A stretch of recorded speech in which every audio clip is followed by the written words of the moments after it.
오늘 주신 말씀은 사도행전 4장 1절에서 12절까지 말씀 한 절씩 저와 교독하시겠습니다. 사도들이 백성에게 말할 때 제사장들과 성전 맡은 자와 사두개인들이 이르러 백성을 가르침과 예수를 들어 죽은 자 가운데서 부활하는 도 전함을 싫어하여 저희를 잡음에 날이 이미 접은 거로 이튿날까지 가두었으나 말씀을 들은 사람 중에 믿는 자가 많으니 남자의 수가 약 5천이나 되었더라. 이튿날에 관원과 장로와 서기관들이 예루살렘에 모였는데 대제사장 안나스와 가야바와 요한과 알렉산더와 및 대제사장의 문중이 다 참여하여 사도들을 가운데 세우고 묻되 너희가 무슨 권세와 네 이름으로 이 일을 행하였느냐? 이에 베드로가 성령이 충만하여 가로되 백성의 관원과 장로들아, 만일 병인에게 행한 착한 일에 대하여 이 사람이 어떻게 구원을 얻었냐고 오늘 우리에게 질문하면 너희와 모든 이스라엘 백성은 알라.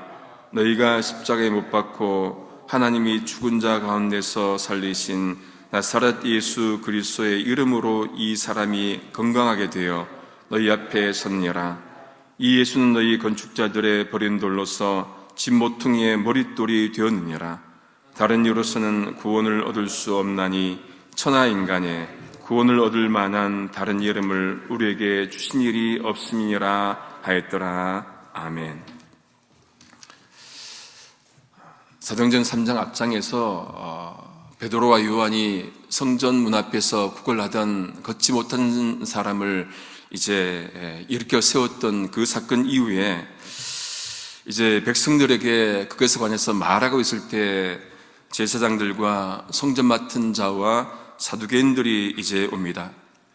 그들은 사도들이 예수 안에 죽은 자의 부활이 있다고 가르치는 것을 싫어했지요. 그래서 그들이 베드로와 요한을 붙잡습니다. 그런데 날이 이미 저물어서 그들이 옥에서 하루를 더 지낸 이튿날까지 옥에 가두어지게 되죠. 종교적 지도자 중에 몇 그룹은 부활을 인정하지 않았습니다. 그러니 예수님이 죽으셨다가 부활하셨다고 하는 그 말을 당연히 싫어했겠지요. 그런 것 보면은 부활을 믿고 산다는 것이 얼마나 은혜인지를 정말로 새삼 깨닫게 됩니다. 죽으시고 부활하시고 우리도 예수님을 믿고 또 죽으면 부활한다는 그것을 믿는 것, 그것이 얼마나 은혜인지 다시금 깨닫게 되는 것이죠. 예수님이 말씀하십니다. 나는 부활이요 생명이니 나를 믿는 자는 죽어도 살겠고 살아서 나를 믿는 자는 영원히 죽지 않는다 하시면서 이것을 너가 믿느냐 그렇게 묻습니다. 우리는 예수님이 십자가에 죽으셨다가 부활하신 것을 믿습니다. 그러기에 우리도 죽지만은 부활하시고 성부, 성자, 성령 삼일째 하나님과 영원히 동거할 것을 믿습니다. 사도들이 전한 말씀을 믿지 않은 종교 지도자들도 있었지만은 들은 사람들 중에 믿은 사람들이 꽤 많았습니다. 몇 명이나 되었다고 합니까? 약 5,000명, 남자만 5,000명이었다고 그렇게 말을 합니다. 복음 앞에서 어떻게 반응하느냐가 중요합니다. 복음 앞에서 예스로 반응하느냐, 노로 반응하느냐, 하나님을 인정하느냐, 하나님을 부인하느냐, 그 반응이 우리의 영혼을 결정을 하는 것이죠. 지금의 우리의 반응이 앞으로의 영혼을 어떻게 영혼을 보낼 것인가를 결정합니다. 여러분, 우리가 영혼을 얻는 방법이 있다면 무슨 수를 써서라도 그 영혼을 얻으려고 하지 않겠습니까? 어떤 수단 방법을 가리지 않고 그 영혼을 얻으려고 할 것입니다. 그런데 복음 앞에 바르게 순종하면은 영혼을 주신다고 하시는데 바르게 반응을 해야 되는 것이죠. 바르게 반응하는 사람도 있었고 그 숫자가 5,000명이나 되었다는 것도 무엇을 말합니까? 복음이 살아있구나. 복음이 죽은 것이 아니라 복음은 살아있는 역동적인 것이구나 하는 것을 다시금 깨닫게 됩니다. 종교 지도자들이 베드로와 요한은 가두어도 복음은 가둘 수 없는 거예요. 진리는 가둘 수 없습니다. 생명의 말씀만큼 가둘 수 없는 것이죠. 예수의 말씀은 가둘 수가 없는 것입니다. 왜 그렇습니까? 복음은, 예수님의 말씀은, 진리는 자유롭기 때문에 그런 것이죠. 어떤 권위도, 어떤 권세도, 어떤 것도 그 복음을 가둘 수가 없기에 그렇습니다. 그러니 어떤 형태로든 우리는 받은 복음, 진리의 말씀을 전하는 것이 중요합니다. 누군가는 듣는다는 거죠. 누군가는 붙잡아서 감옥에 넣지만은 누군가는 들었지 않습니까? 그 사람들이 5,000명이나 되었다면은 우리는 듣든지 안 듣든지 증거하는 게 필요합니다. 복음 증거하는 일에 우리가 시간을 들여야 되는 것이죠. 여러분, 우리가 살다 보면은 이민 생활이 외롭고 힘들고 때로는 심심하기 때문에 만나면은 가십을 얘기할 때가 참 많이 있어요. 누구 어떻더라. 그러면 시간이 빨리 가는 것 같아요. 그런데 돌아서면은 허무하지 않습니까? 그런데 시간을 쓸 것이 아니라 이제는 예수님 얘기해야 되고 비전을 얘기해야 되고 공동체가 갖고 있는 꿈을 함께 나누는 그런 곳에 시간을 쓸 필요가 있습니다. 초기 제자들은 목숨 걸고 복음 증거하는 것에 시간을 바쳤다면 우리는 이거보다는 약하죠. 그런데 그것 위해서 우리도 시간을 써야 할 것입니다. 사도들이 감옥에 이제 하룻밤을 보냅니다. 이튿날 관리들과 장로들과 서기관들이 예루살렘에 모였습니다. 또 누가 모였습니까? 대제사장 안나스와 가야바와 요한과 알렉산더, 대제사장 문중이 다 함께 모인 거예요. 지금 베드로와 요한이 이 감옥에 갇힌 게 단순한 사사로운 사건이 아닌 것 같습니다. 막중한 사건이었기 때문에 이렇게 위대한 종교 지도자들이 함께 모이는 것이에요.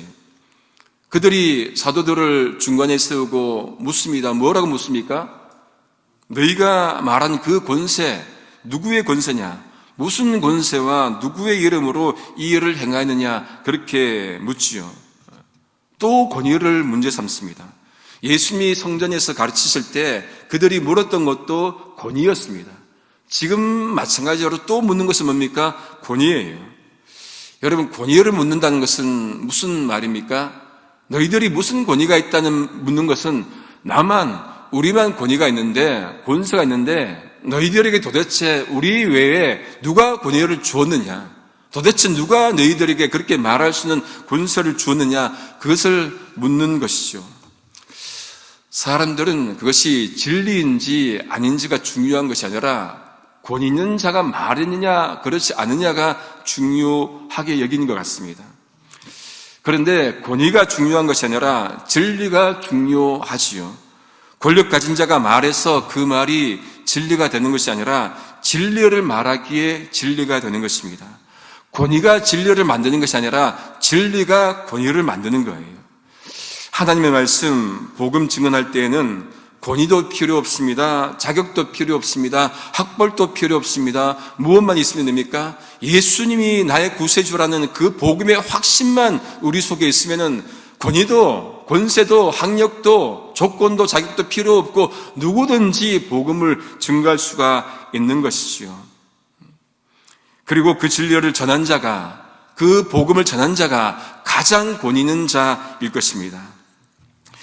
이제 엄청난 권력을 가진 이들이 자기를 감옥에 넣고 신문하면은 두려울 법도 한데 베드로와 요한은 결코 두려워하지 않습니다. 왜 그렇습니까? 8절에 보니까 베드로는 무엇이 충만했습니까?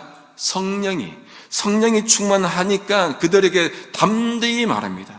백성의 관리들과 장로들아, 어제 있었던 3장에 있었던 그 본문에 대해서 말을 묻는다면은 병자가 행한 착한 일에 대하여 이 사람이 어떻게 구원받았냐고 오늘 우리에게 질문한다면은 너희들은 이것을 알라 하면서 그렇게 말씀을 전합니다.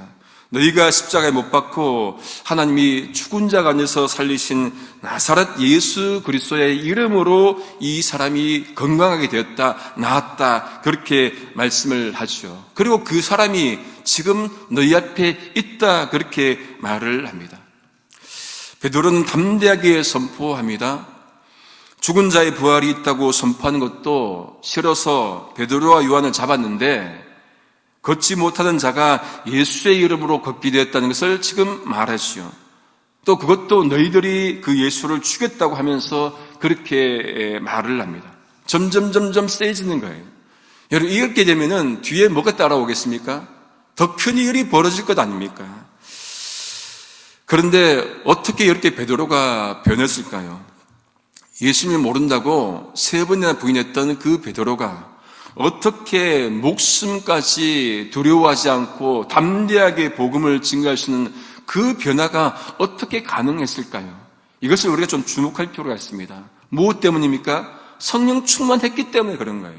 마가의 다락방에서 정말로 성령 받고 담대하게 선포하고 나니까 앞에서 보이지 못했던 그 담대함을 그냥 보이잖아요. 여종이 너 예수와 함께 있었지. 목숨이 두려우니까 그때는 부인했지만은 지금은 목숨이 두렵지 않아요. 왜? 성령 충만하니까 담대하게 선포를 합니다. 우리가 사람이 바뀌는 게 인간의 힘으로 되는 것이 아니에요. 성령 받아야 우리가 사람이 바뀌지요. 우리 좀 더 앞에 가면 사도행전 6장에 헬라파 유대인하고 이 히브리파 유대인들이 구제 문제로 갈등을 빚죠. 그때 12제자가 그냥 둬서는 안 되겠다 해서 너희 중에 성령과 지혜가 충만한 자 7을 뽑으라. 그때 누가 뽑힙니까? 스데반이 그 중에 한 명으로 뽑히지요. 스데반이 은혜와 권능이 충만해서 큰 이적을 행하자 또 잡혀서 공의 앞에 세워지게 되죠. 그는 두려워하지 않아요.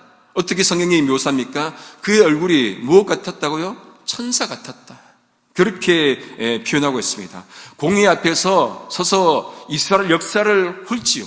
역사를 쫙 훑으면서 뭐라고 합니까?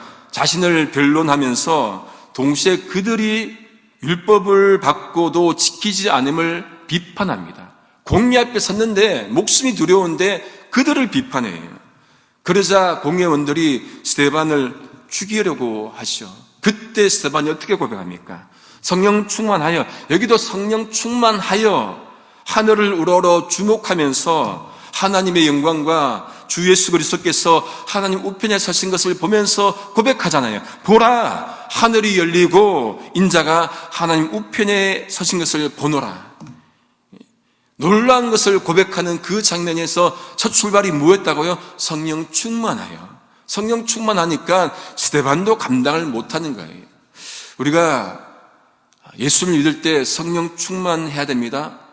여러분, 우리가 예수 믿을 때 예수님 고백하는 것도 성령 충만해야 믿지만은 그냥 밋밋하게 믿어서는 안 돼요.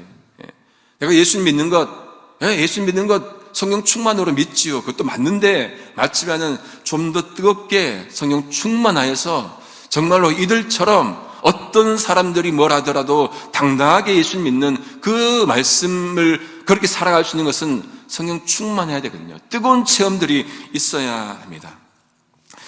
베드로가 예수님이 걷지 못하던 자를 걷게 해 주었다고 선포하면서 예수님이 누군지를 이제 시편 말씀 118편 22절 말씀을 가져와서 말씀을 합니다.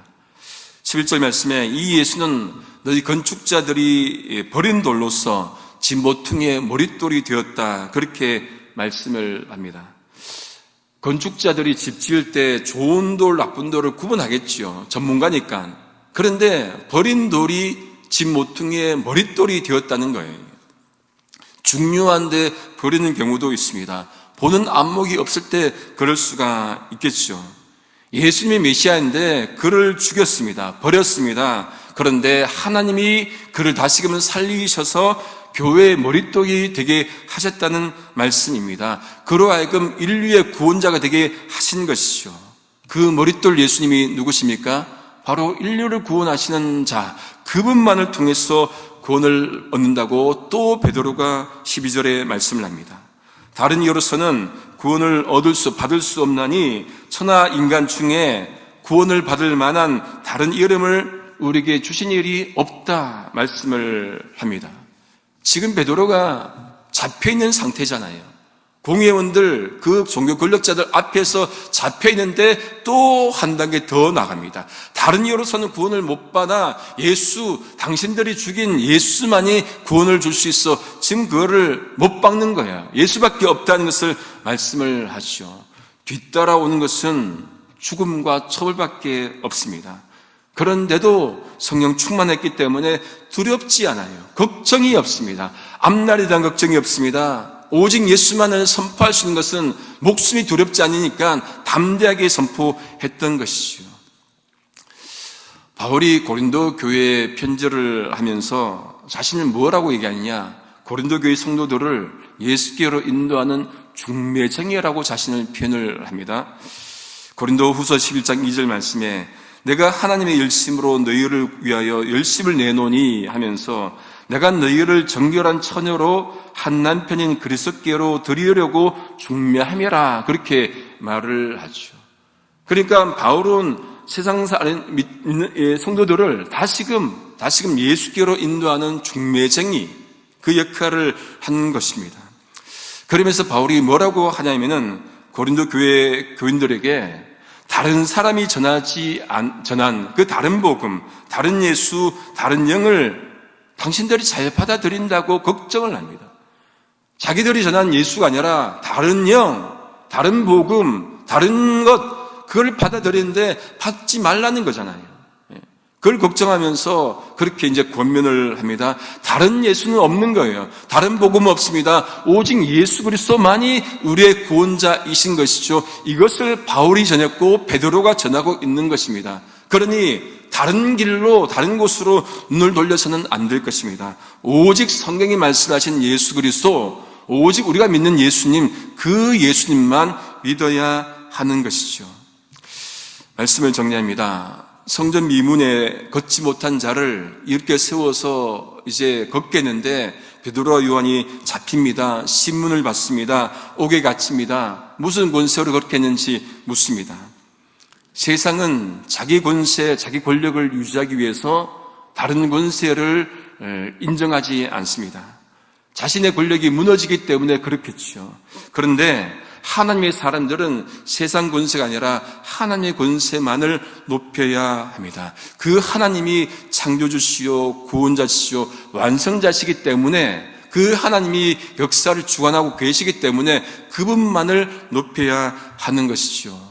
우리도 모두가 성령 충만하여 어떠한 형편에 있든지 담대하게 복음 증거할 수 있기를 성부, 성자, 성령 삼위일체 하나님의 이름으로 소망합니다. 기도하시겠습니다. 거룩하신 하나님 아버지 참 감사합니다. 우리에게 무슨 권세가 있어서 주님을 믿는 것이 아니라 하나님의 은혜 때문에 믿는 줄 믿습니다. 우리에게 무슨 특권이 있어서 성도가 된 것이 아니라 하나님의 은혜 때문인 줄로 믿습니다. 하나님의 은혜로 주님 믿고 자녀가 되었으니 예수님 외에 다른 이름 위에 살지 않게 하시고 오직 주님의 이름만을 고백하며 주님만을 위해 살게 하여 주시옵소서. 감사합니다. 예수님의 이름으로 기도드립니다. 아멘.